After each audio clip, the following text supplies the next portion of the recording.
The banking Guru channel में आपका स्वागत है।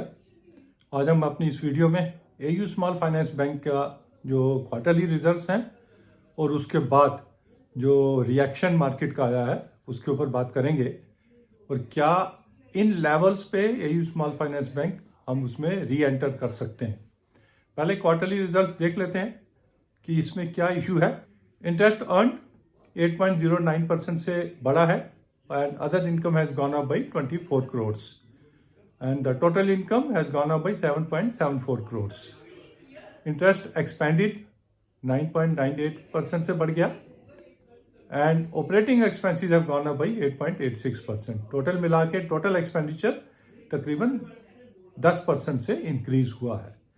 मोस्टली सभी बैंकों का यही हाल है कि उनके कॉस्ट ऑफ फंड्स बढ़ गए, उसकी वजह से उनका जो निम है उसके ऊपर इम्पैक्ट हुआ और प्रॉफिटेबिलिटी पे इम्पैक्ट हुआ।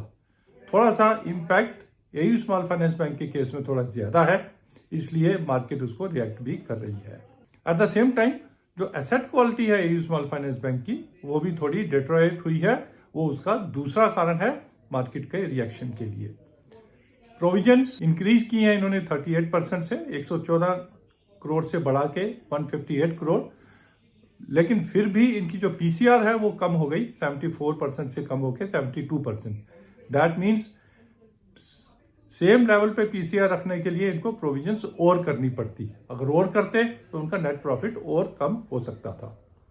टैक्स प्रोविजन तकरीबन सेम लेवल पे है, 9 करोड़ से इन्होंने कम की है and the net profit has gone down by 6.25%।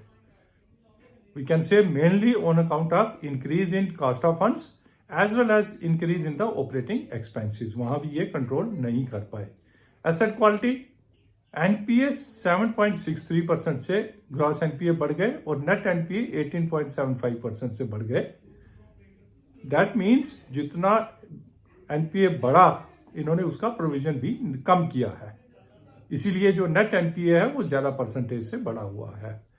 Slippage also has gone up 349 crore से बढ़ के 403 करोड़ हो गई। राइट ऑफ इन्होंने किया है 31 करोड़ लास्ट क्वार्टर में था, 119 करोड़ इस क्वार्टर में किया है, मीनिंग देयर बाय कि ये एनपीए तकरीबन 100 करोड़ से और बढ़े हुए होते अगर ये अपना राइट ऑफ लास्ट क्वार्टर के लेवल पे रखते। तो neither on the cost of fund front nor on the expenses front nor on the asset quality front, AU Small Finance Bank was able to deliver.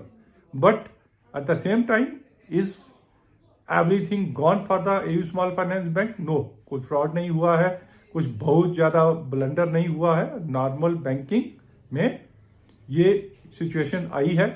बाकी अगर इनके देखें, cost of funds 6.7 से बढ़ के 6.9% हो गई। यील्ड ऑन एडवांसेस 13.3 से कम होकर 13.2 हो गए। कासा इनके 34 से 33% हो गई। कासा जो डिपॉजिट्स हैं वो 3% बढ़े, वेयर एज टोटल डिपॉजिट 6% से बढ़े हैं। तो ऑल दीज थिंग्स जो है कोई बहुत बढ़िया नहीं है, लेकिन इतने भी खराब नहीं है जितना मार्केट का रिएक्शन आया है। मार्केट का रिएक्शन इस कारण भी आया है, जो इन्होंने फिनकेयर का जो अमलकमेशन किया था वो भी मार्केट को कोई बहुत ज़्यादा पसंद नहीं आया था। बट नाउ क्या 600 रुपये पे भी हम इसमें एंटर कर सकते हैं या नहीं, उसको देखने के लिए प्राइस अर्निंग देखते हैं। पी रेशो इनकी अभी भी ज़्यादा है, 26 की पी पे है, वेयर इंडस्ट्री पी इज 24, और बहुत से बैंक हमें 10 की 12 की 15 की पी पे अच्छे बैंक हमें मिल रहे हैं। दैट मीन्स 600 पे भी इस परफॉर्मेंस के साथ एयू स्मॉल फाइनेंस बैंक थोड़ा कॉस्टली है। QIP इन्होंने किया था 570 रुपये पे, मेरे हिसाब से 570 का लेवल ये टच करेगा, देन इट विल बिकम, दोबारा हम इसमें एंटर कर सकते हैं। Mind it, overall banking industry में लिक्विडिटी स्क्वीज होने की वजह से कॉस्ट ऑफ फंड्स बढ़ गए हैं सभी बैंकों। अगर HDFC बैंक भी अपने कॉस्ट ऑफ फंड्स जो है उसमें भी बढ़े हुए आए हैं और वो भी डिपॉजिट्स अपनी इंक्रीज इतनी नहीं कर पाया है, तो छोटे बैंकों का आप हाल समझ ही सकते हैं। जैसे हमने अपने एक और वीडियो में कहा था, the things are going to change. कब चेंज होंगी? या तो फेड अपना रेट ऑफ इंटरेस्ट घटाना शुरू कर दे तो ओवरऑल इंटरेस्ट जो सर्कल है वो कम होना शुरू हो जाए तो बैंकों को बेनिफिट होना शुरू हो जाएगा, या रिजर्व बैंक ऑफ इंडिया अपनी क्रेडिट पॉलिसी में लिक्विडिटी थोड़ी सी ईज कर दे तब भी बैंकों को कुछ बेनिफिट मिलना शुरू हो जाएगा। These two factors when ever this will happen, banks जो है दोबारा चलने शुरू हो जाएंगे। बट टिल देन आपको अच्छे बैंकों में, जो बैंक टूटे हुए हैं, ओवरऑल अच्छी मैनेजमेंट जिन बैंकों की है, हमें उसमें इन्वेस्ट करना है।